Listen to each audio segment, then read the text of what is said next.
Joy here. Rachel and I would like to welcome you to You're All Right, Get Up, a podcast full of laughter, personal stories, encouragement, and often a show about living life. As a disclaimer, our podcast does not offer professional therapy or treat illness. We are a motivational, supporting podcast sharing our life experiences, stories, and laughter. We have a mini story for you. It's a combination. It's a combination story. Those are the best, aren't they? Yeah. So over the holidays, and this was right around the time that basically right after Thanksgiving, I guess, when Christmas holidays and all had kind of started, things got busy. We took a little bit of a break. We said, hey, we're going to take this little break and work on our season. And as we all do, try to spend time with family. We had family, from out of town, and we were going out of town, and people just had so many things going on. And so it's the perfect time really to kind of allow people to catch up on episodes. Because I talked to a number of people that said, oh yeah, I got to listen to that. I'm behind, man, I got like, 5 or 6 episodes to listen to. And that happens. I mean, that's just life. Sometimes you keep up as best you can, but you have to sometimes fall back and kind of listen to things that you've missed or catch up. But anyway, we took the break and working on some really cool things, and we're so excited about that, our vision for the upcoming year. But personally, in my household, right around Christmas time, things are going really great, and we were busy.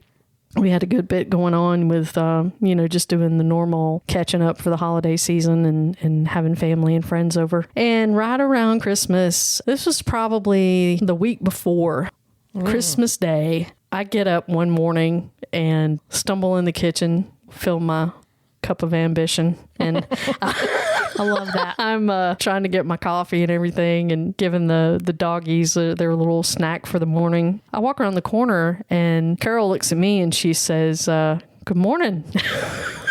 I said, good morning. And she says, I don't feel so good. Oh, no. And come to find out, I was like, what? Come to find out, she had just been out to take the dogs out, and she was coming up the stairs, and she could barely walk up the stairs because she felt so fatigued. And she was like, okay, something's up. She said, yeah. She said, I am fatigued. I don't feel so good. Might have a fever. Oh, where's that thermometer? When she came up the steps, did you immediately know, like, oh, she doesn't feel so good? Oh, but see, I didn't see that. She did that. Okay. Yeah, she did that before I actually got up. So, okay. Yeah. So she told me about it and said, hey, that's not usually me. And that's true. She's kind of a morning person. I'm not. I'm the one that you'd like dragging up the stairs, Yes, I do know. Yeah. Like, I am not that person. I got to have my quiet time for like an hour, hour and a half of getting at places too. Sorry. Like if you say 12, you need to tell Joy 11:40. Nice. Everybody out there jotting that down in a notebook. Like 15 minute. Oh, man. So, yeah, she was like, yeah, I don't feel so good. I think I might have a fever. Where's that thermometer? I go grab it, take her temp, and sure enough, it's like almost 101 or so. Oh, wow. And it's like, yeah, that's not good. Quickly, we get on the phone with the teledoc, see if we can't go ahead and knock it out. She calls, and the guy calls her back. And, of course, he's super nice. He hits her up right away. He's asking her questions, what's going on? How do you feel? And as soon as she tells him how she feels, he says, yep, I know exactly what it is. It's the flu. Oh, wow. So he sets her up with Tamiflu and stuff to just kind of knock it out. And he said, yeah, hopefully right by Christmas Day, you're going to be feeling a lot better. Anyway, we were hunkered down, masked. We were wearing masks, the whole family. Yeah, it's funny because normally, we haven't really been like that. We would just keep our distance. Mm-hmm. But we were so determined this time. We were like, okay, because, we did test for COVID. We did that prior to calling them so that we understood if any of that was involved. But anyway, we masked up. And I was the cleaning machine. I bet you were. I was cleaning everything. I was washing sheets and doing laundry and wearing my mask and cleaning counters. And it was like, okay, you just tell me what to bring you. And I mean, it worked out. But oh my gosh, it was a little bit of a challenge, especially for the holiday, which was kind of bad because, you kind of want to do things and go and see people. But it worked out fine. But we hunkered down and, we're here for that. And then we had, along those same lines, I was just going to say, and then I want you to chime in. But we had a big birthday coming up also in Milestone January. birthday. So yeah, it was a big milestone. So we had the planning for that. We had people coming from out of town for that. And then we were like, we got to keep everybody well. So we got to keep Dad well and us well and everything. And so we were just real concerned also about getting that prepared and put together. And you guys also had a little event. Right. Yeah. Mine started at Christmas as well. We actually had family members who were traveling into our state, obviously from out of state because they were traveling in, and they had told us they were sick. Half of them. It was a family of 4, and half of them were sick. Gosh, wow. Well, one was recovering, and then the other 2 had started with the symptoms. And so they also wore masks. Apparently, I should have also worn a mask. And one of them was a young child. Oh, how young? How young? My niece, 7. Oh, okay. Wow. And I'm the type of crazy adult that's very immature. And so I love actually getting involved with the kids and playing games with them and stuff. I'm very interactive with them. Yeah. Yeah. So much so that when they were a little bit younger, they thought I was like another kid. And they were like, Mama, can she do so-and-so? I'm like, no, I'm an adult. Can she come play? Yeah. They're like, can she have a chocolate milk too? And I'm like, no, I'm an adult. And so, awesome. Which probably my short stature probably also played into that because I'm definitely the shortest one in the family. But anyway, and so they gave us a heads up that they were sick. And so, like I said, I was, interacting with her and playing games and stuff. And she eventually took her mask off. And I remember we were playing charades and it was just the 2 of us. And her clue was blow out the candles, because this is a kid's version. Right. But I don't see the clue. Yeah. I'm the one trying to guess what she's mimicking. Yeah. And then all of a sudden she's like, and I was like, oh, hey kid, don't blow in my face. Right. Which she thinks funny. Right. So she continues. Yeah. And it's in that moment I was like, if I get sick, this is the moment.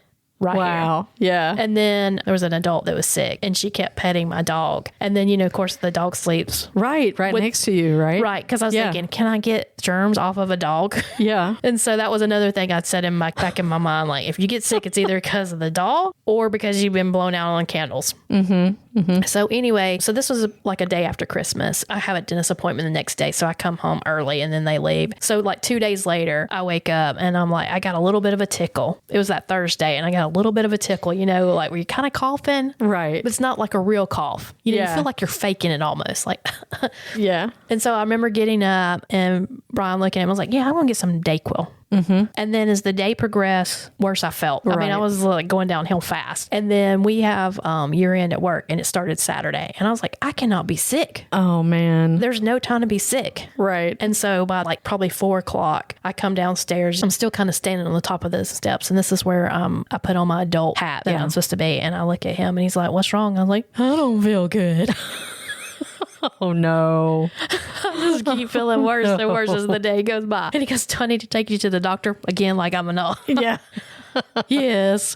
So we go to a doc in the box. Yeah. And it is so crowded. I stay there for like 2.5 hours. And it felt like it was just on top of my chest and the throat area. Like it took away my voice and everything, like within, it's 8 hours. So I had to take my inhaler. Well, once I take my inhaler, it gives me all kinds of weird symptoms. And then because I've waited 2.5 hours and, you're trying to solve what is taking so long. Yeah. I mean, there only looks like there's 2 people in the back. Oh, my gosh. And I'm trying to be patient with them. I'm getting very aggravated and it's been 2.5 hours. Yeah. And, there's other sick people in there and I don't want to be by them and I know they don't want to be by me. So when I finally get pulled back there, my blood pressure is high. Oh, my gosh. I'm having weird symptoms. I'm trying to explain to them that it's part of the problem is my inhaler and da-da-da-da. Try to sum it up. I basically get sent to the emergency room. Oh, my goodness. And then thankfully there was a great doctor. He had a great bedside manner. And I said, I know my blood pressure is high. And he goes, people have high blood pressure when they come in for an ankle. When you're in pain, it shoots up. Yeah. He says, I'm not really worried. It's not that high. Yeah. It's fine. He's like, let me figure out what's going on with you. And he was like so nice. He's like, we've all had this when it tested negative for COVID and the flu. And he's like,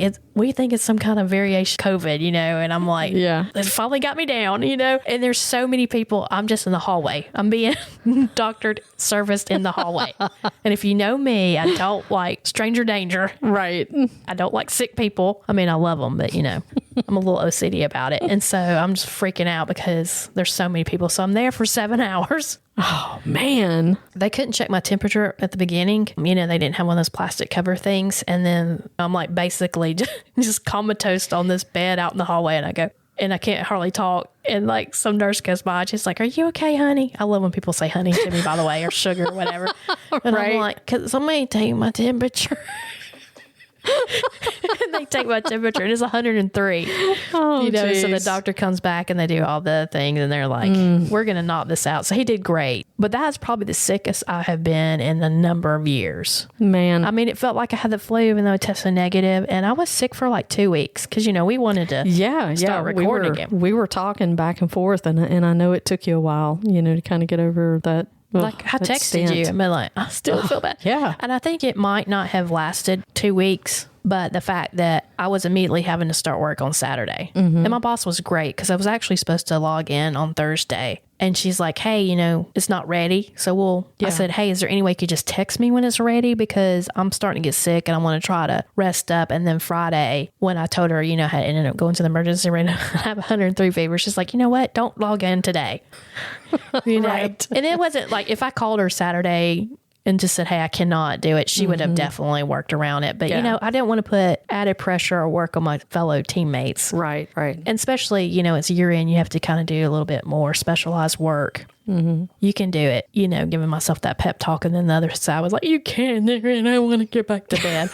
But I eventually did. But like I said, it took about 2 weeks, almost 2.5 weeks. Wow. I haven't been that sick in a long time. And then, kept running the fever and stuff. It was just awful. But yeah. So I finally get over it. And then it's close for the big milestone birthday. That was like just, I don't know, a few days probably before we had the milestone birthday. And the funny thing is, we were talking and you guys were like, yeah, we'll be there. I was doing some head counts, because we were preparations, we got a big 50th coming up. Okay. So again, we had a house full of people coming from halfway across the country. It was a big preparation to be like, hey, want to make sure we got plenty of food and such. I reach out to you guys. You're like, yeah, we'll be there.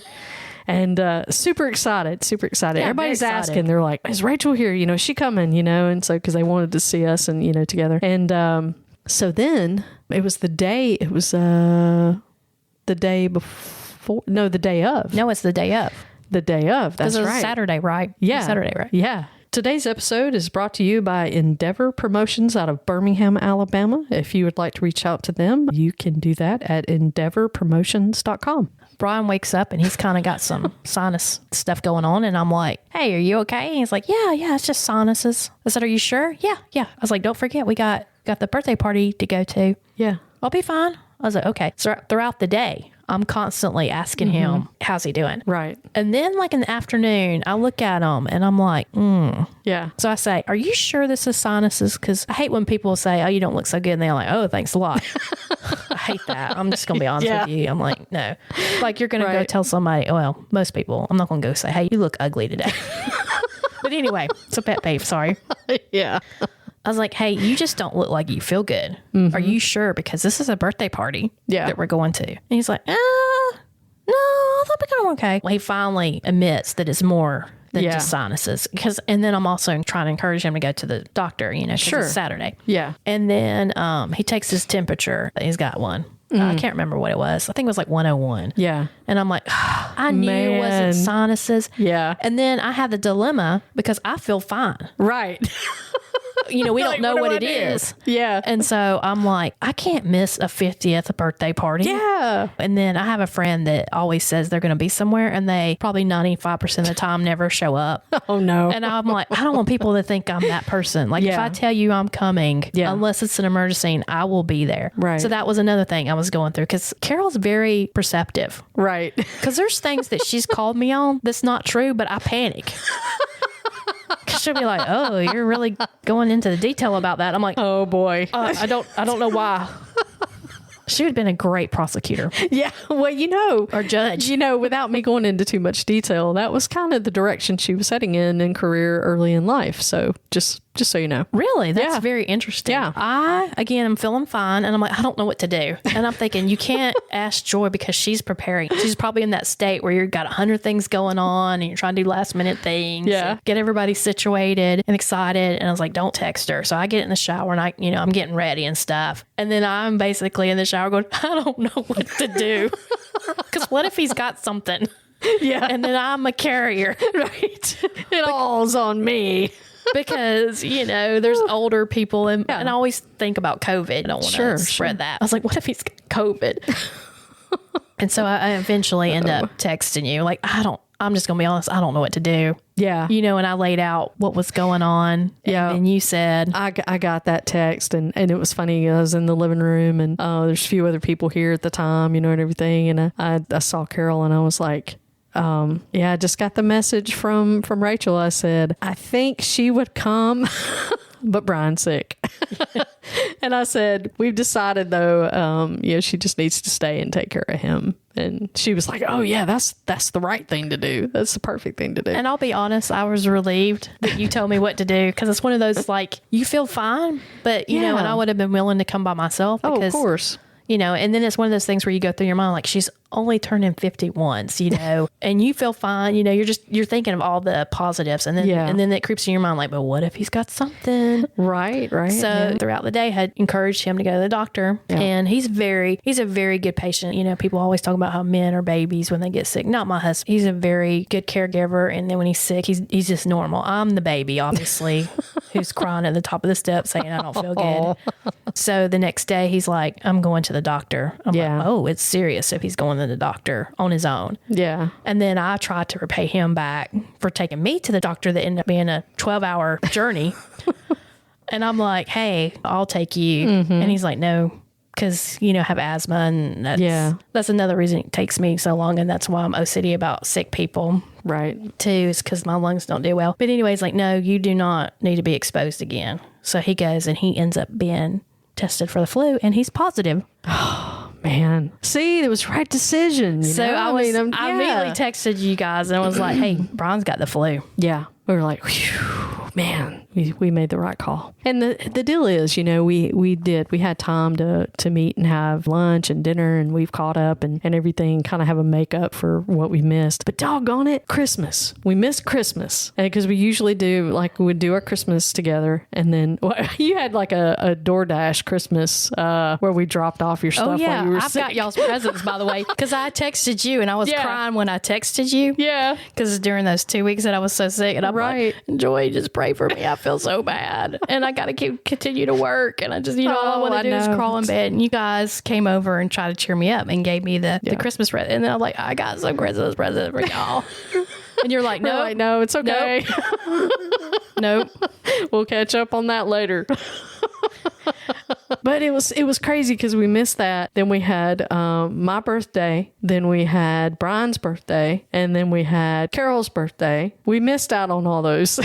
And actually, with my side of the family, we eventually did celebrate because Brian's birthday is actually earlier in January. Right. By the time I got over being sick and then he got over being sick, it was finally, so we went and we actually did axe throwing. Oh, yeah. Oh, man, that's fun. That is so fun. I didn't, we did it as a work team event, and I was like, oh, we're going to go do axe throwing.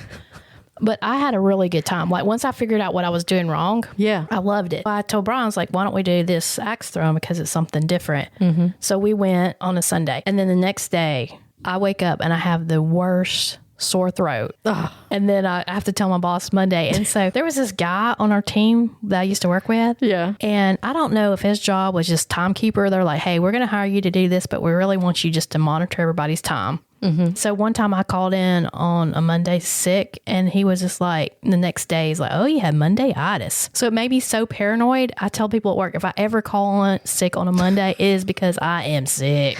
Right. That's how I was. Monday, I did that thing where you're like, I'm calling in. Yeah. And then the other person said, no, you're fine. You're fine. If they gave you $2,000 to come into the office today, could you do it? Well, yeah, I could do it. But I didn't have to talk, and it hurts so bad. So I end up actually logging off early Monday and telling my boss, I'm like, I'm just going to take a half a day of PTO because I'm feeling bad. I think I got strep throat. Oh, my So then gosh. I'm sick again. Man. So I've never been this sick before. So this is one of the reasons why we're so late getting started for a year. Yeah. So after the party, it was that following week. It was Wednesday, I think, after the party. I end up having the upper respiratory stuff. Oh, gosh. So it was just, it was mostly all just upper respiratory crap. But But yeah, I had that for probably 4 or 5 days of just didn't have a bad fever. That's just good. kind of a low grade, but Enough still to make you feel bad. tested for all the other stuff. But yeah, so we've had a heck of a start to 2024. And I made an exception. Like people at work say I was social distancing before it was the cool thing to do. Yeah. I made an exception with kids. Right. I let them in. Yeah. Yeah. This year, I don't care how cute and how much I love you. If you're sick, Oh, yeah. get away from me. That's right. That's a 6 feet distance. Yeah. Because I got sick last year at Christmas as well because we went to a kid's birthday party and for some reason she wanted to feed me the chips. Again, I don't know why they keep treating me like I'm a kid. And I was like, no, thank you. And then Brian alerts everybody at the table. Yeah, Rachel, go ahead and eat the chip that she's held. Then everybody turns to me and I don't want them to think that, there's something wrong with their family, while I'm not eating a chip. And I was like, okay, give me the chip. And so I ate the chip and about 35 minutes later, she's sneezing. I'm like, are you sick? Oh, geez. And she starts laughing. And I'm like, I don't know why are you sick is so funny to kids. I'm like, no, I'm serious. And he's like, I'm fine. I'm like, are you sure? Because you've been sneezing and coughing. Yeah. And that's how I got sick last year. And I had to do the same thing where I had to go log on to work and work while I was sick. And by the way, again, I love my husband and he's a great caregiver and I love him with all my heart. But he was able to take off almost like 4 days. Oh, wow. And he got to sleep and rest while I was working. So if my boss is listening to this, this dedicated employee, I think you need a gold star. I do too. I'm definitely words of affirmation person, by the way. Right. I need a good job. Yeah. Oh, you did a good job. Yeah. No, Add a girl. Add a girl. That's it. Add a girl. I had a girl. Right. Right. Man, yeah, I love kids. I love kids. Germ carriers. They're awesome. They're wonderful, but they are germ carriers. A lot of germs. And see, it's, I think, a little different for parents because they're kind of around it a lot. Right. And so their immune systems are probably very different. But I feel the same. The older I get, it's more like, I love you, but if you're sneezing or coughing, don't. It's like, here's my bubble. Right. Well, at work, I don't know why there was a yardstick. Yeah. I don't know why it was there, but I would grab it and I kept it in my cube. And when somebody would try to enter, and I would just push them back with that yardstick because I'm like, nope, you sound sick. That's your distance. Do not pass. Because there's like somebody I work with that he got really, really sick. I think he was patient 0 for our state with COVID. Like I took a video of him. I was like, this is how bad you sound. And I was making an appointment. I was like, I assume you have our health insurance because I'm making you an appointment. How much do you weigh? What's your height? You're allergic to anything? He's like, are you really? I was like, yeah, I'm on the phone right now. I was calling, we had a nurse. Yeah. I was calling the nurse. He's like, put that phone down. I was like, I won't say her real name. I was like, okay, Betty, he's not letting me make the appointment. I don't know why, because he's sick. And then later he did admit, he's like, yeah, I think I did have COVID, which is a miracle that we didn't get it because this is before it came out officially. That's so wild. Since COVID, it's a different atmosphere. You're just not around as many people. Yeah. So I guess my immune system's gotten weaker, but I started to take this little smoothie that's supposed to have zinc and something else for immunity boost. So I started taking it because I'm like, I'm not getting sick this time at Christmas. Because again, I'm working and then plus it ruins other plans. So we still need to celebrate y'all's birthday. But anyway. Yeah, well, there's still plenty of time to do that. And I need to bring we said we would re-celebrate in the spring. That's right. So that way too, because the birthday party, it was funny. Of course, everybody that was here, had a great time and everything was fine. But we had planned to go out and actually have the fire pit outside and do cornhole. Oh, nice. And we were going to do all that and have yard games and stuff. Even if it's cold, you could still huddle around the fire pit. But y'all, it was like the coldest night probably that we've had. And I know we're in the South, but winter. Still. Yeah. And I'm serious. When I say cold, I realize a lot of people are like, yeah, whatever, you guys are in the South and in Alabama. But the deal is that it was really cold for us. We're talking teens, and that's a big deal for us when we're not used to that a lot. So, and especially like the weather, like here, it can be 70 one day and then all of a sudden it's 22 degrees. Right. You don't have time to get acclimated to that. Yeah. I forgot that it was that cold. It was. Because I remember like my teammates are more in the Northeast and I was like, wow, it's actually colder in Alabama than it is where y'all y'all are. Yes, that's right. And so our family that was here from up north, that was actually really interesting because it was really a little bit colder here at the time than it was up there. And so there was a lot of discussion about, that back and forth. But yeah, we said we'll have another day or night, where we all get together, we'll play cornhole, we'll have a good time and make up, so yeah, we'll have a makeup birthday party. That'll be fun. So be celebratory. So all good. But everybody survived and is doing healthy. Well, is healthy. And we hope everyone out there is too. And we know everybody's been through a lot. Personally, I have a lot of friends and family that have been through a lot just already this year. As always, everybody, please keep everyone else in mind. Whether you pray, whether you meditate, whether you just want to send really good thoughts, keep that in mind. Love your people. Love your friends. Do what you can to help them, because I know we've had a lot of folks that have been through a lot already. That's a great reminder. Lift them up. That's right. Check on them and lift them up. Encouragement. That's what it's all about. That's right. All right, guys, we talked a lot today about being sick. And when things just come up and you just do not expect that to happen, it's like, where did that come from? Well, we all know how that is. We know how things can just pop up and we're not expecting it. We have to endure it, and we just pray and pray, hey, when is this going to end? When are things going to get back to normal? Well, the good thing is that we know that we are not alone. A lot of us out there are going through things like that. And this is the perfect time to remember that you aren't alone. You are not alone. You have people that care about you, that love you, that support you, and will be there for you. And I think that's the beauty in understanding that even though we're going through a rough patch, even though something's happened, don't give up, don't give in, don't let it get the best of you. Just remember that you've got a team of people that are there, people who care for you, people who will be there in your corner. And most importantly, too, don't forget about the person that you never know what they're going through. Some of us are going through things that are a lot harder, but way more difficult. So be kind, look out for each other, and be good to yourself. We love you guys very much. I want you to remember that you are stronger than you think. Don't give up. And if you feel overwhelmed and you can't do it on your own, reach out to a caring friend, a pastor, or a counselor. And if you feel like you've reached rock bottom, the National Suicide and Crisis Lifeline has caring people available 24/7, and they can be reached by dialing or texting 988. Stay true to yourself, embrace the power of kindness, and know that you matter. Till next time, friends.